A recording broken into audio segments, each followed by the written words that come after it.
I've sold out, guys. Got something today and I couldn't wait to show you lot. Couldn't even wait to get it out of the car, actually.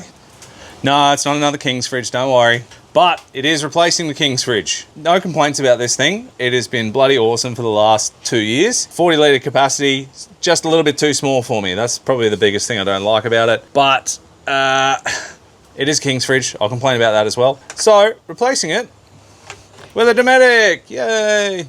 I've been bought and paid for. Not really. I bought and paid for this. Didn't pay full price, but Dometic has their warehouse sale today. It's end of November, Black Friday sales, all that kind of thing.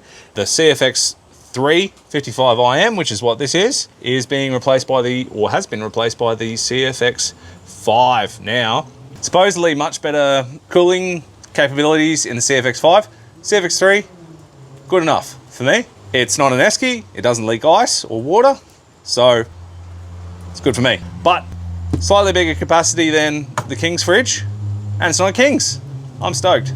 I am Ice Maker, so I'm frothing that. One of my good mates has one as well, and I'm always jealous every time we go camping. So every time we've gone, I've just gone, I need to get one of those. And that's pretty much where I've been trying to get to for the last few years. Not sure that I'll get rid of the Kings. It might be handy to have around just for some smaller trips here and there, but I'm pretty excited to get this running.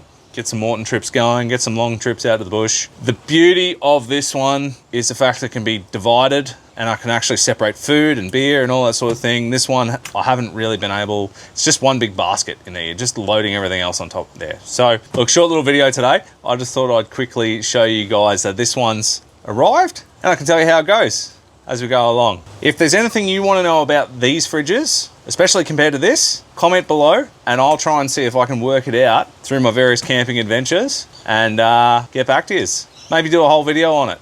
But anyway, that's it from me for today. I'm gonna go set this up, get some cold tins in there and get going. All right,